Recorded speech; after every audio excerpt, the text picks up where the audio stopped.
Good morning and welcome to the Unitarian Universalist Congregation of Phoenix. I'm Benji Messer, music director. I use he, him pronouns. And today's service is about gender. And our opening hymn is the Justice song, I'm Gonna Lift My Sister Up by Fire Rose Touré. Feel free to rise in body or spirit and sing it with us. I'm gonna lift my sister up, she's not heavy. I'm gonna lift my sister up, she's not heavy. I'm gonna lift my sister up, she's not heavy. If I don't lift her up, if I don't lift her up, if I don't lift her up, I will fall down. And my brother, I'm gonna lift my brother up, he is not heavy. I'm gonna lift my brother up, he is not heavy. I'm gonna lift my brother up, he is not heavy.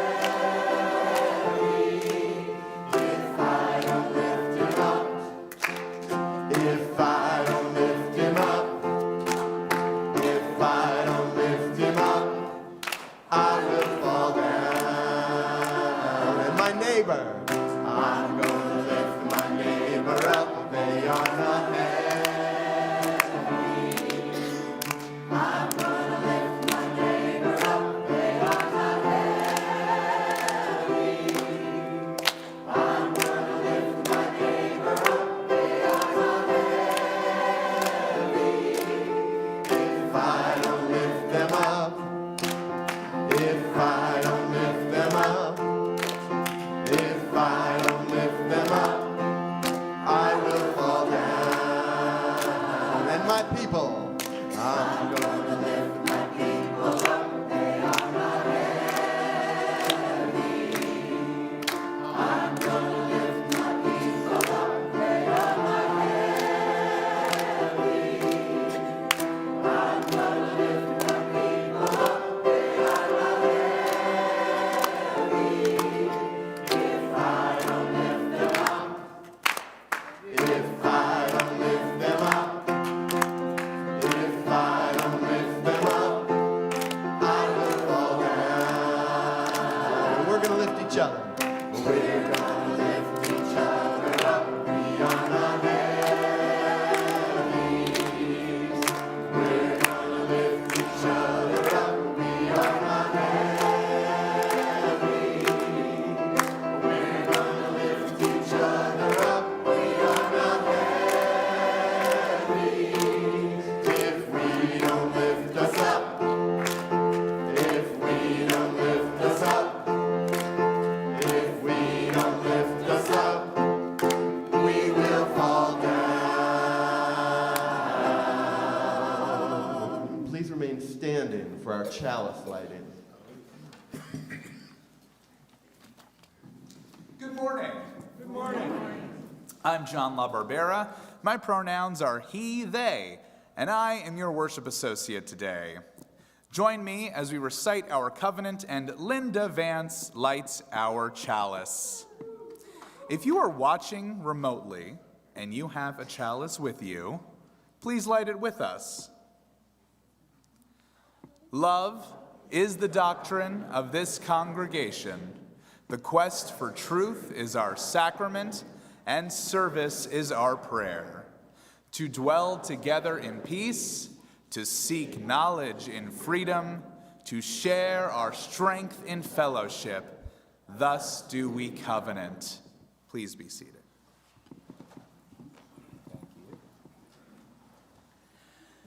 Good morning. Good morning. Good morning and welcome. I am the Reverend Christine Dance, and my pronouns are she and her. In this sacred space, we celebrate the tapestry of our diversity, and we honor the boundless love that unites us all. The Unitarian Universalist Congregation of Phoenix strives to be a spiritual community for our time, one that is theologically diverse, radically inclusive, and justice-centered.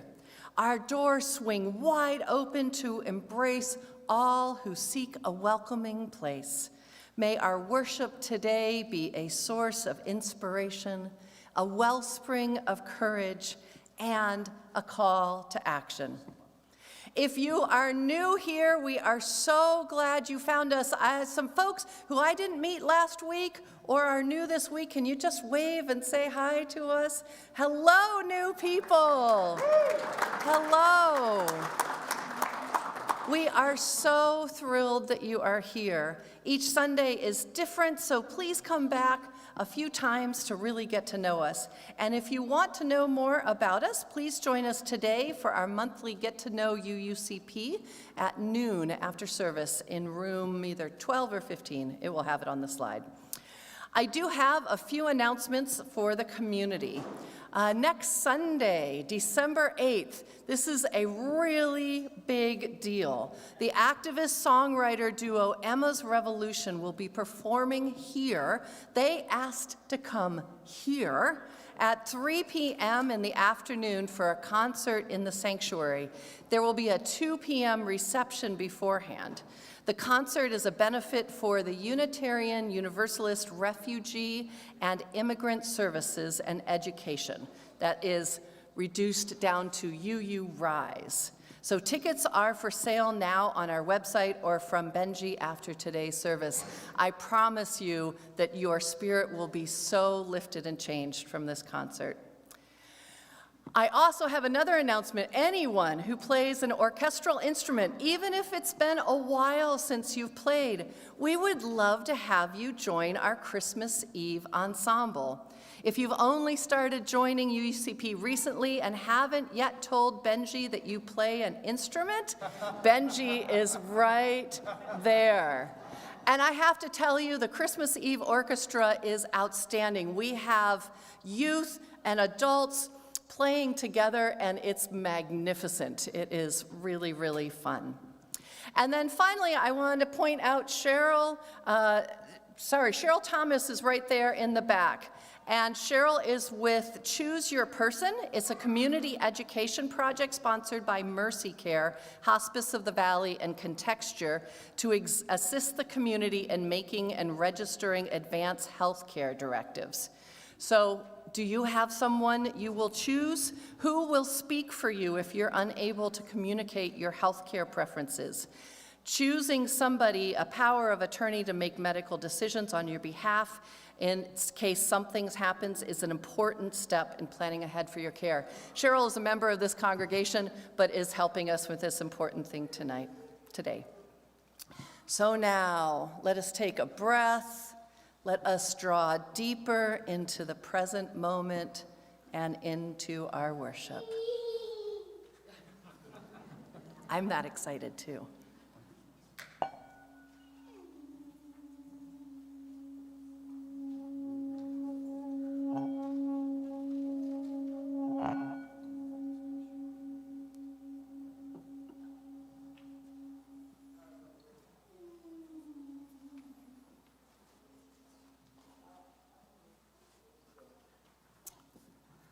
Our opening words are from Reverend Kim Mason.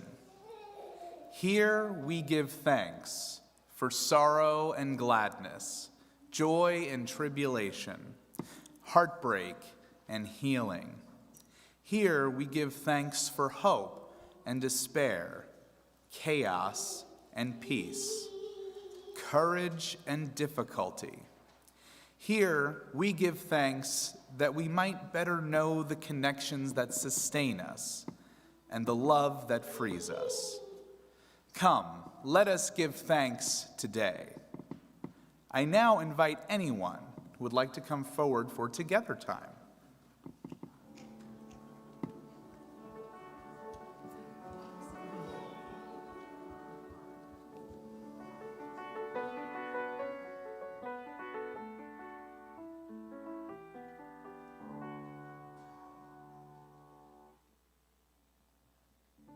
Megan's home. This is one of my happiest time of the year because college students come home, and it's amazing. We're so glad to have you back. So I want to tell you all a story. Once upon a time, there was a little person named Felice who loved to ask questions. They especially loved the biggest question of all, which is, who am I? Felice was a curious toddler who loved exploring and laughing and trying new things. And Felice would grow up to discover that there are lots of names and labels and things to try on for ourselves, kind of like costumes. Do any of you like putting on costumes? Yeah, this stole is a costume every week. It's not, it's also something very important, but it feels really fun to put it on. And when we try on costumes, we try to find the right ones. It's like solving a joyful mystery about ourselves. So let me tell you about Felice as a toddler. Felice was called curious by their family because they were always wandering and exploring. They decided that they liked the word explorer better, imagining themselves as a brave adventurer. And then when Felice starts school, they love helping each other. They proudly call themselves the helper, making it their first chosen label. So later, Felice grows up a little bit more and goes to middle school. And who here likes drawing? Drawing and art and creativity? So did Felice. So Felice loved making things and drawing and painting, and they decided that the label artist fit them best. And then one day they met a friend who introduced them to the word creative. And they decided that was even bigger and more expansive than artist. They liked creative. Is this something that happened to you? Yeah. Gingerbread houses. Yeah, it's definitely creative. Creative. They are very creative. I love gingerbread houses. Imagination. You could have the label of imaginative, which feels like even broader than creative. So then Felice grows up a little bit more and goes to high school. And their curiosity leads them to science experiments and problem solving, like that, right? And they decide that the label scientist is a really, really cool label for them to have. But then they realize that they don't have to stop being creative to be a scientist. They can actually be both. They don't need to choose one or the other. And that's when they realize that they can carry many labels at the same time. Do some of you have many different labels? Yeah, actually, me too. So then in college, which is where Megan went, Megan's in college, Felice starts asking more questions about who they are. They try on labels like thinker and dreamer and inventor. They also begin exploring labels for their feelings and their friendships and the way they see the world. They find joy in words like kind and loyal and open-minded. Then one day this thing happened. How are you, Knox? One day this one thing happened where someone tried to put a label on Felice that just didn't feel right. Has that ever happened to you? Someone puts a label on you and I'm like, I don't know if I like that one. And Felice decided to stand tall and said, I choose my own names and labels, thank you very much. At that point, they learn the word self-determined and feel proud to claim it as their own. As an adult, Felice finds joy in wearing all of their labels at once. They're still an artist, a helper, a thinker, but now they also call themselves teacher and friend and community builder. Felice meets new people with their own labels and delights in finding out what theirs are, and learns continually new words and says, does that feel right for me? Let me try that on. Let me see. And every label becomes a colorful thread to their story. At the end of the story, which is always ongoing because aren't we all Felice in many ways, the best part about labels, Felice learns, is that they isn't that they define you, but you get to choose which ones fit for you, that make you happy, that feel like they describe who you are. And you can change them if they stop feeling good for you. So I've got a question for you all, which is what labels right now in your life, which ones do you like? You can give me one or two. Yeah, Addie, what's label that you like? Silly goose. I love silly goose. Anyone can relate to silly goose? Anyone want to try that one on? I love that label. I might have to have that one. Who else has got a label? Yes. Mama or Aunt Jessica. That's a very good label. And that label changes in your life, right? Yeah. Who else? Yeah. Open to change. Open to change is a label. I love that. That's my drink, sweetie. Why don't we not do that? Thank you. Yes, Felix, do you have a label? What?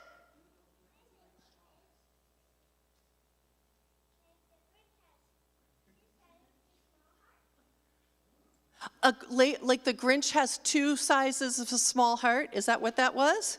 I love the Grinch story. But Felix, I actually saw a label today because on your name tag said Detective Felix, right? So detective is a label you are trying on today. And I think it fits the hat very well. Yes.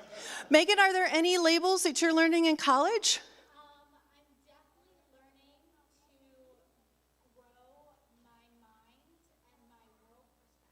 Okay, Megan says, I am definitely learning to grow my mind and my world perspective.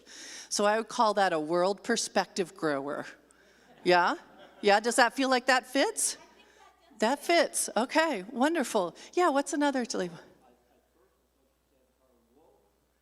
Oh, Pete thought she said her woke perspective.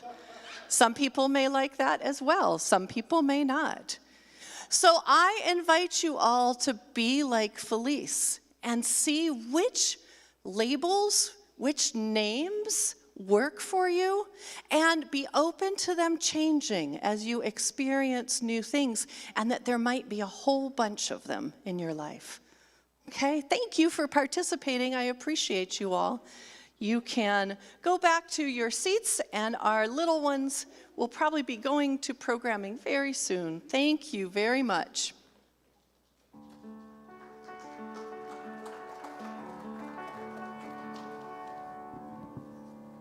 Thank you.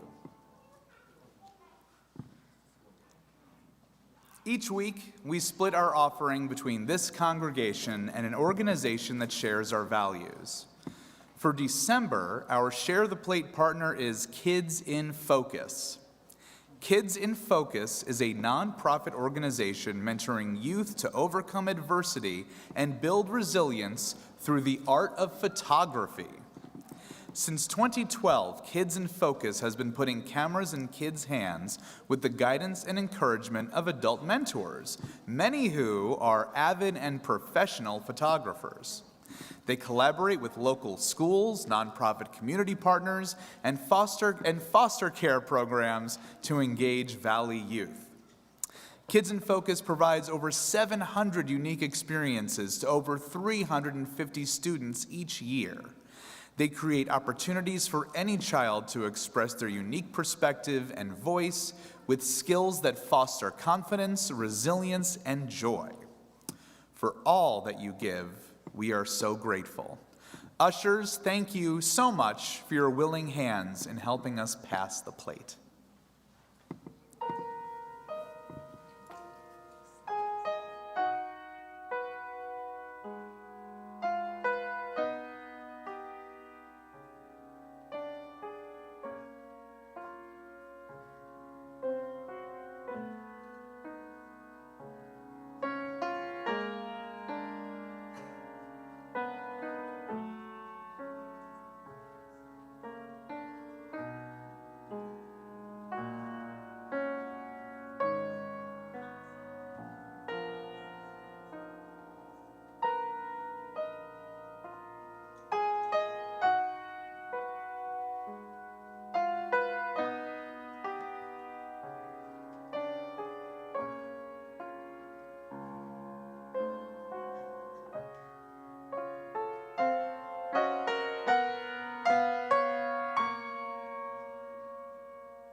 I want to acknowledge that it's December 1st, and that was November. Share the plate on the screen, but it's okay. The QR code goes to our Share the Plate and will be distributed appropriately.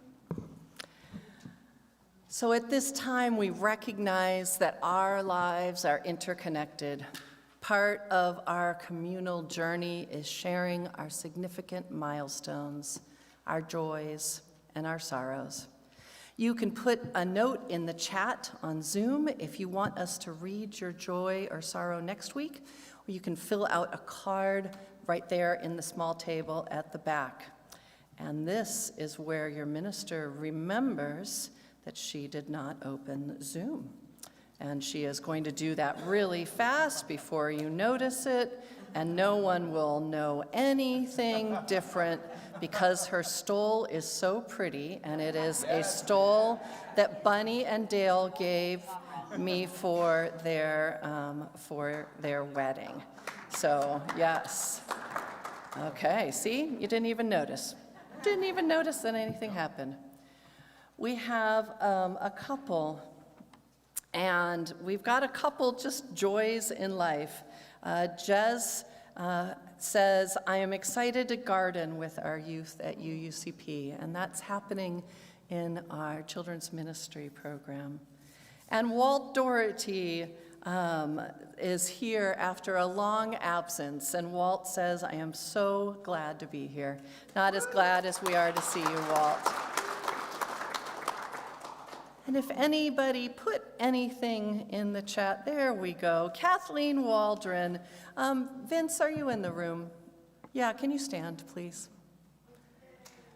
Hold on, let me tell you why we're clapping Vince first.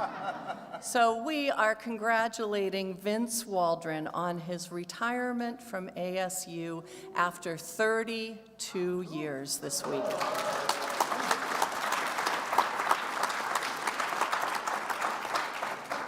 Thank you, Vince, for all of the lives you have changed, all the people you have impacted, and it's so great to get to celebrate you. And I think that's all that I've got there this morning.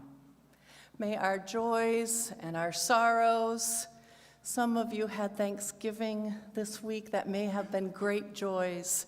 That may have been great complications. There could have been sorrows in it. I'm holding all of that as well. May all of our joys and sorrows, those named and those held in the silent sanctuaries of our hearts, help us draw closer and care for one another.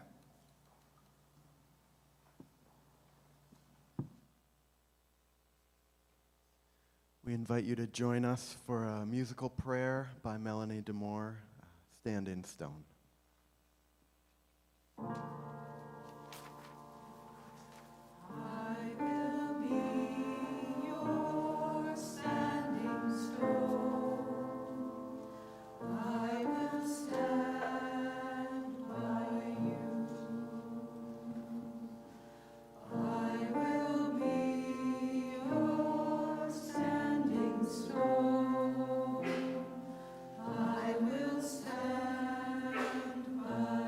Please join us.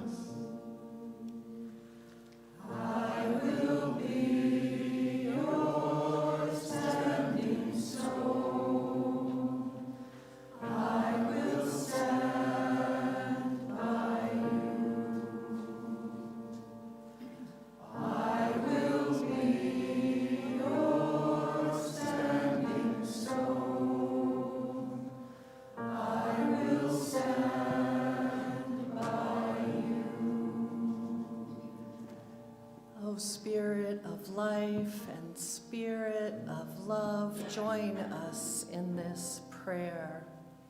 We are here in gratitude for a place where we can be in our celebration and in our grief, in our connection and in our fear. This is how we can be human together.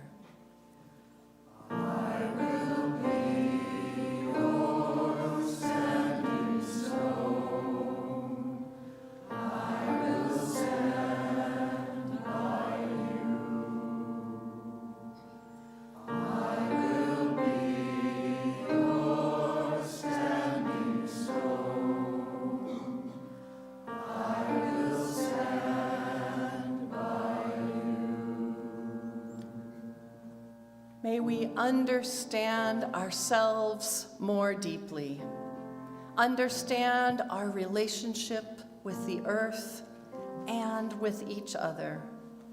Let us remember that together we are never alone.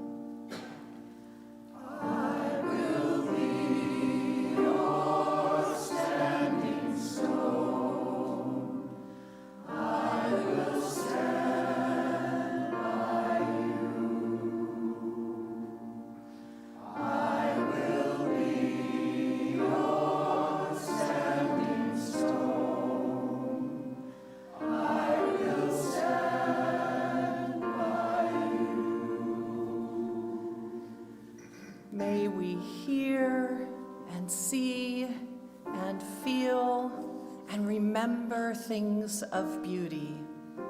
May we remember that even in times of tumult, there can be a sense of awe at the world and all of creation.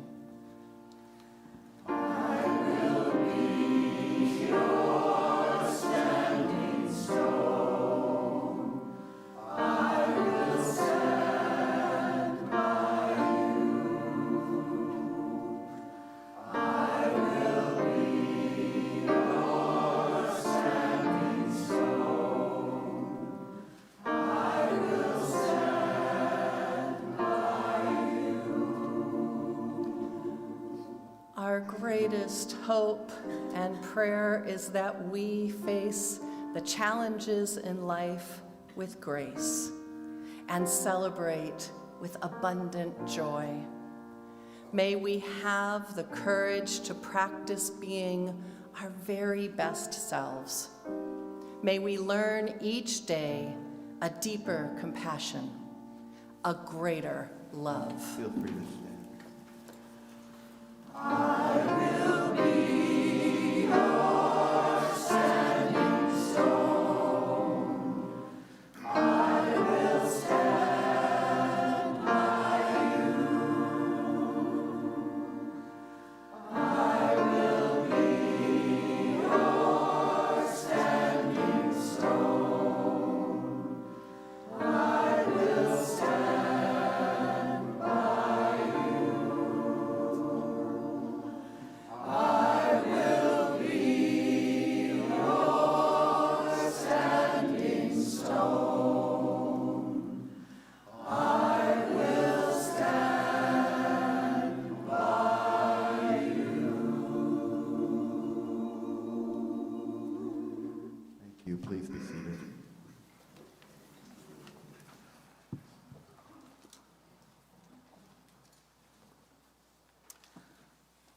Oh, where do I start?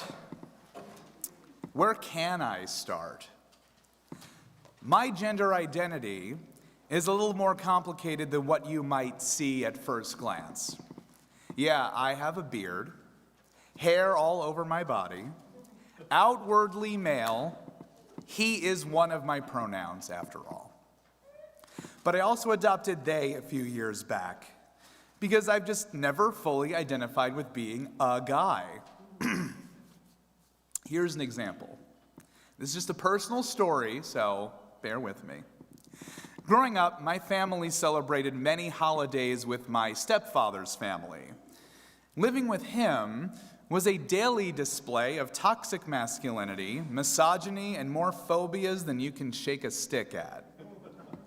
So when the whole fam was involved, that ratcheted up by 1,000.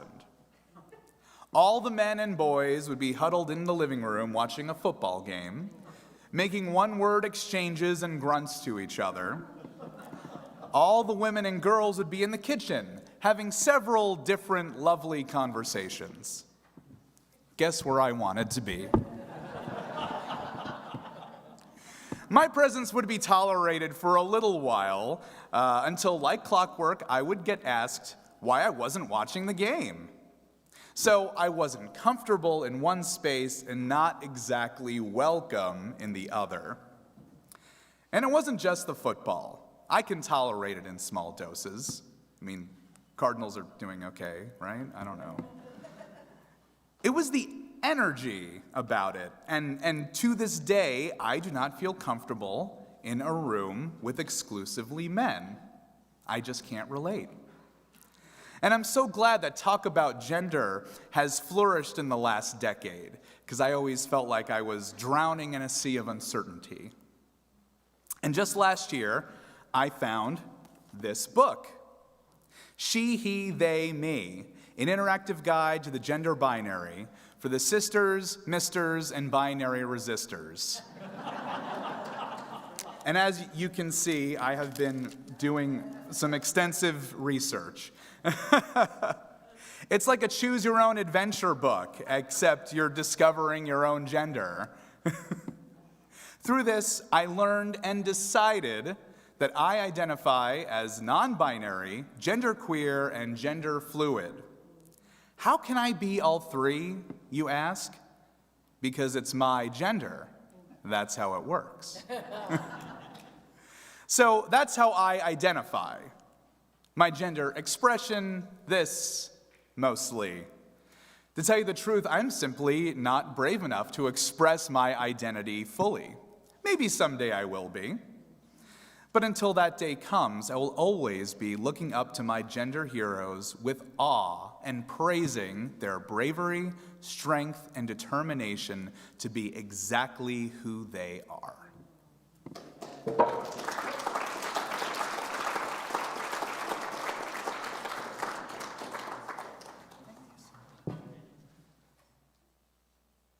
So often when we start thinking differently about our gender, we change our names.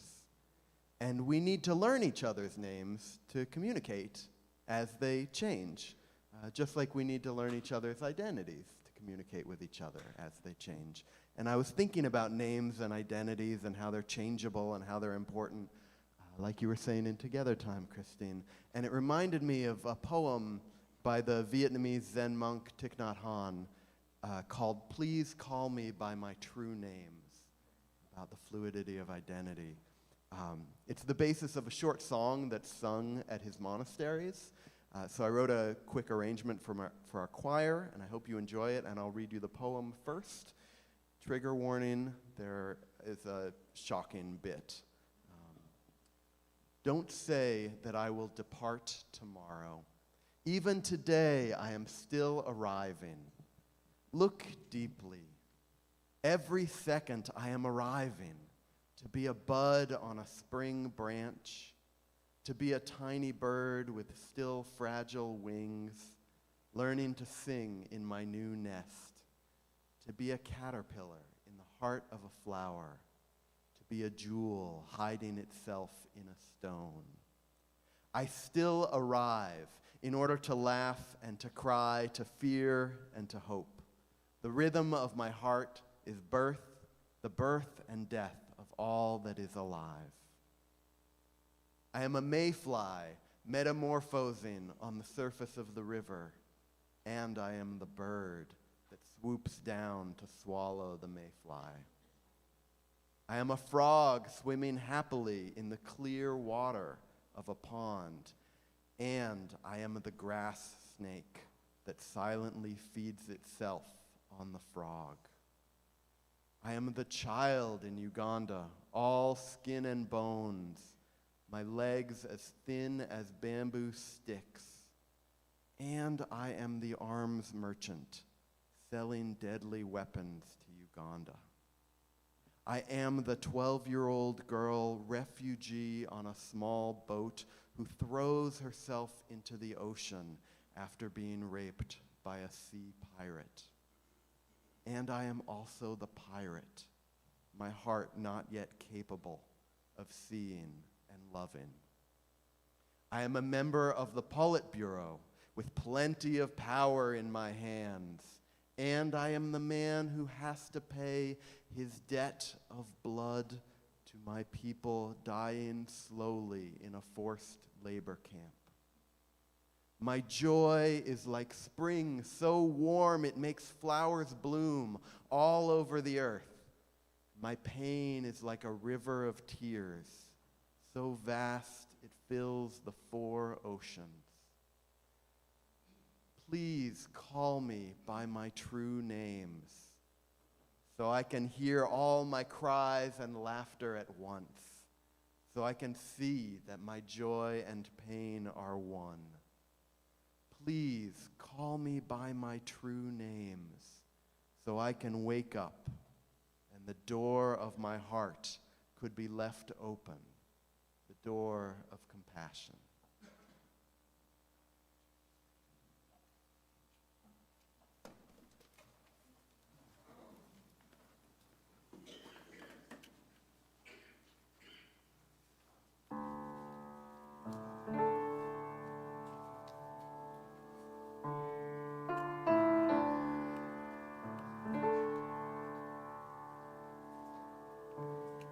My joy is like spring, so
I remember the first time I became aware of the gender that I was assigned at birth. I was 4, and there was a wedding in Alpena, Michigan. We were at my Uncle Al's dairy farm, and my mom had a pretty dress for me with a red sash. At first, I loved it. I remember spinning around and watching the skirt raise in a glorious twirl. But then she said those fateful words, "Now you need to stay clean until the wedding." But there was mud, there was hay, there were cows. I immediately resented the dress. I don't remember exactly what happened, but my mother tells me, and I quite remember, that the dress didn't stay white.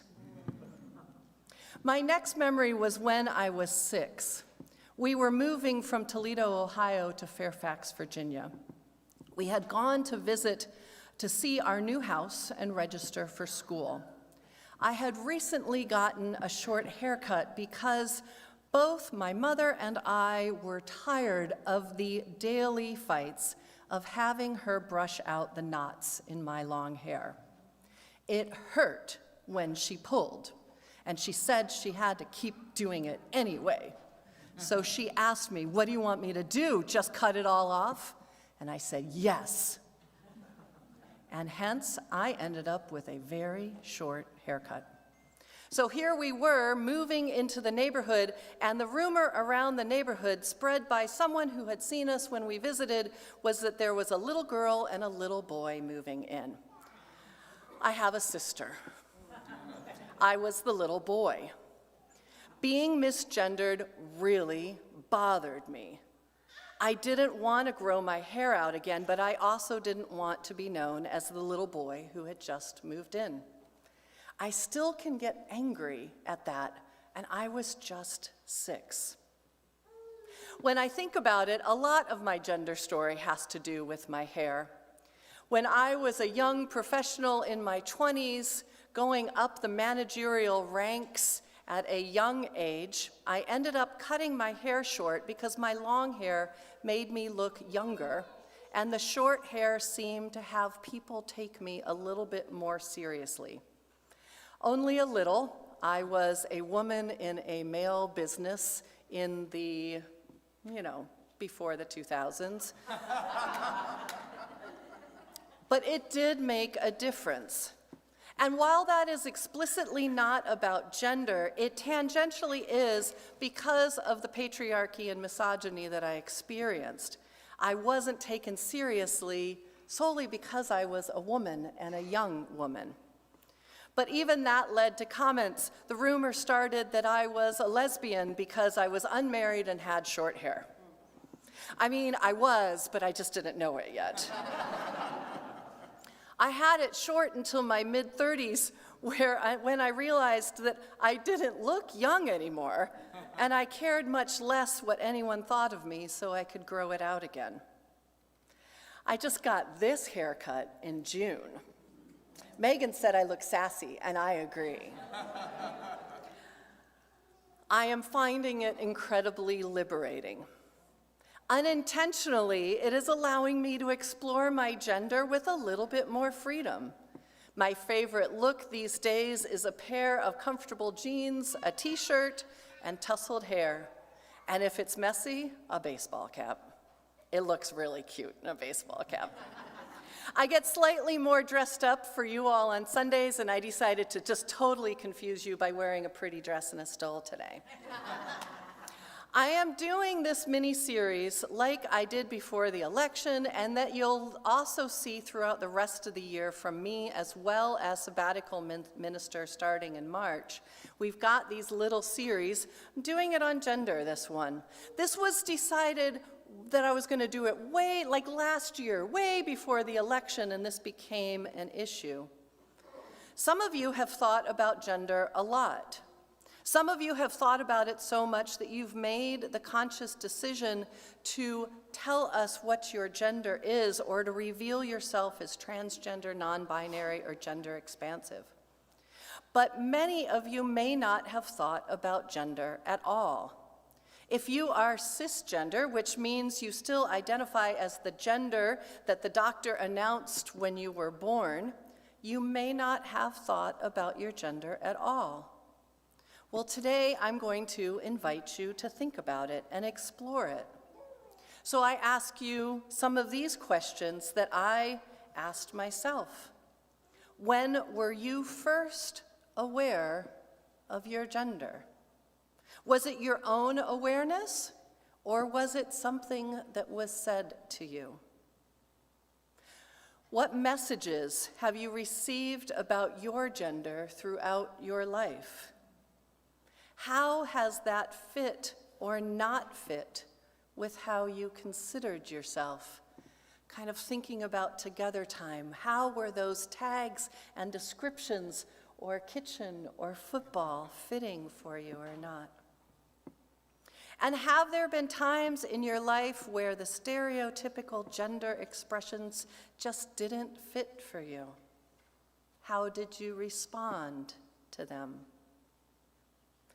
Now, there is a lot of research and perspectives about how we learn about gender. Some of them name a biological foundation, but every single one of them that I found, and I looked a lot of places, acknowledges that external sources have a major role in our understanding of gender. Essentially, gender development is relational.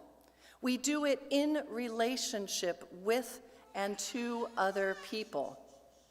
As children, we learn about gender through a blend of direct instruction and observation and interaction with cultural norms and institutional structures. The learning can come from family or peers or media or language or societal expectations. And all of the research suggests that early experiences lay the foundation for how we perceive and express gender throughout our lives. For example, girls may be praised for being pretty or nice, while boys may be encouraged to be strong or brave, which are beginnings of shaping our understanding of gendered expressions. When I was growing up, and maybe this might be true for some of you as well, these constructs were very tightly defined. By the time I had kids almost 30 years ago, we understood that it was good to introduce our kids to either non-gendered or other gendered toys and constructs to not too narrowly define these structures. But I didn't have that when I was little. It was baby dolls and Barbies, and the Barbie dream house, which I actually thought was a cool architectural type of thing. I liked the Barbie camper more than anything else. That could tell you something about where I went as well. But what I see now from parents is a significantly more gender-inclusive world than I experienced, both as a child and as a parent. As a result, I've found that there is a huge gap between how different generations learned about gender. And if those foundations were never challenged by your own gender journey or by a non-binary child or grandchild, for example, you have likely not given it much consideration. Like other norms that we learn early, like religion and sexual orientation, or family roles, or class, or race perspectives, it can take some real intentional work to change what has been imprinted on us from young ages. Some of us have to do that intentional work because we know that that label of gender doesn't fit us. And some of us get to do that work, maybe today. So let me ask you an informal poll here. How many of you grew up understanding God as male? Okay, there's a few. I would call that more than a majority. How many of you were introduced at some time to the concept as God as female? Okay. Yes, some, okay.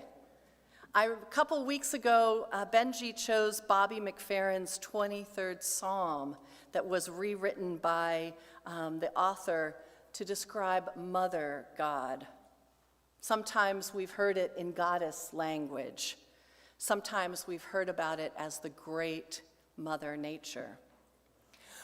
So how many of you, when that first time that you heard the idea of God presented as female, felt it like a lightning strike? Felt like it was, what? That changes all of my paradigms. Anyone? Okay, some of you. For me, that I revealed my own gender concepts. It left the opening for me to see the possibility of God as more expansive, particularly for me, more expansive than the old white man in the sky with a long white beard and a staff laying judgment over everyone else. Thinking of God in the feminine, and I recognize the irony here that the feminine God to me meant more nurturing, more caring, more inclusive, which is a gender construct in itself, right? But it made me think of things much more expansively. I believe that it is important that we all explore gender in the same way that it helps us all to understand the scourges of racism by understanding our own racial heritage.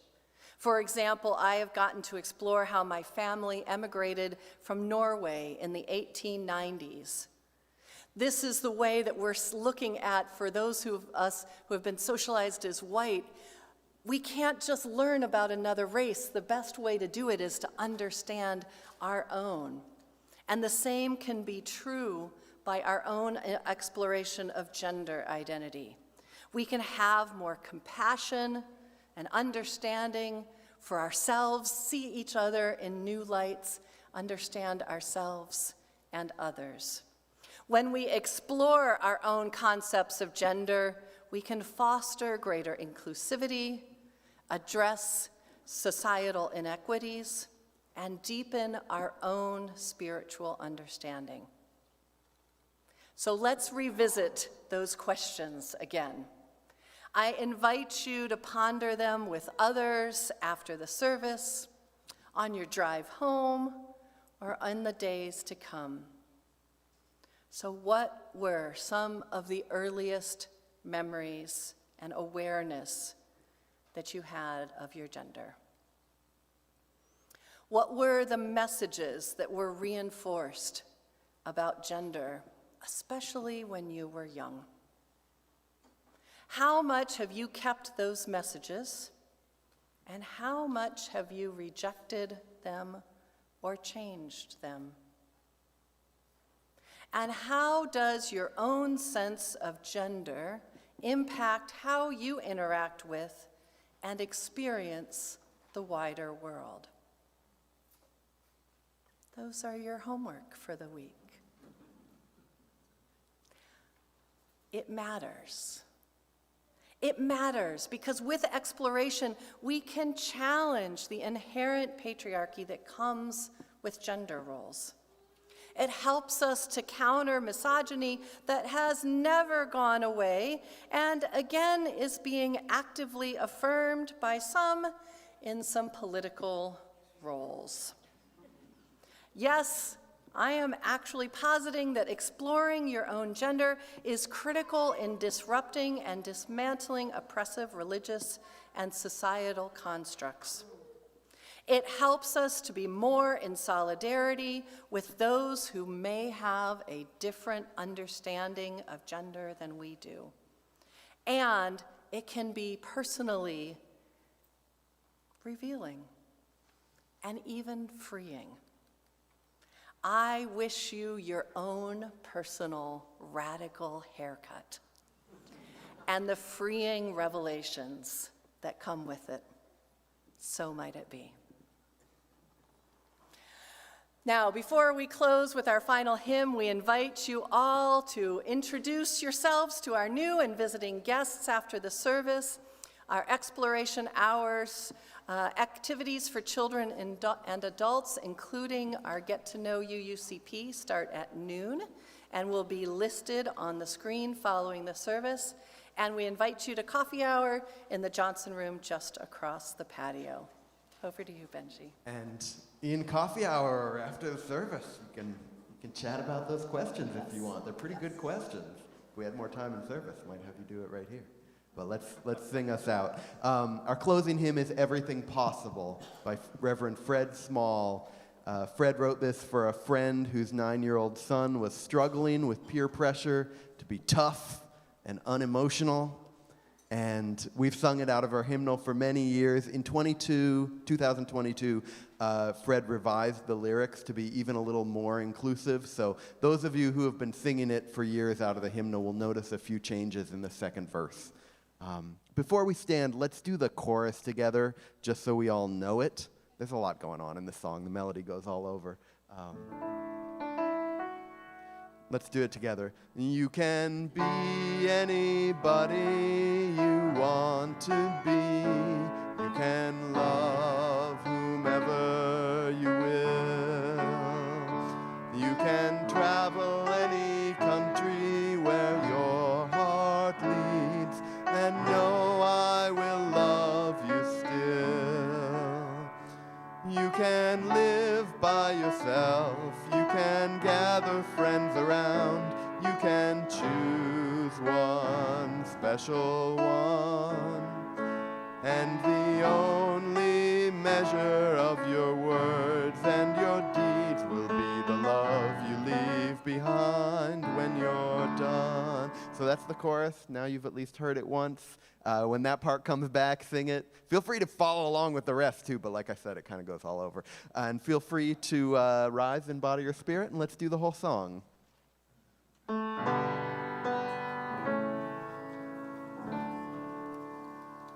Next slide, please. Oh, after that. Yes. We have cleared off the table, the leftovers saved, washed the dishes and put them away. I have told you a story and tucked you in tight at the end of your knockabout day.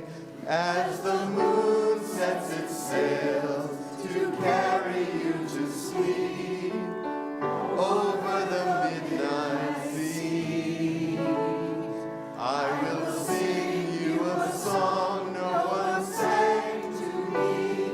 May it keep you good company. You can be anybody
there we go. Yes. May your explorations open new doors to love. May your personhood always be seen as sacred and beautiful and perfect, no matter what you were told as a child. And may your personal growth help bend the arc towards justice. Go in peace. Go in love.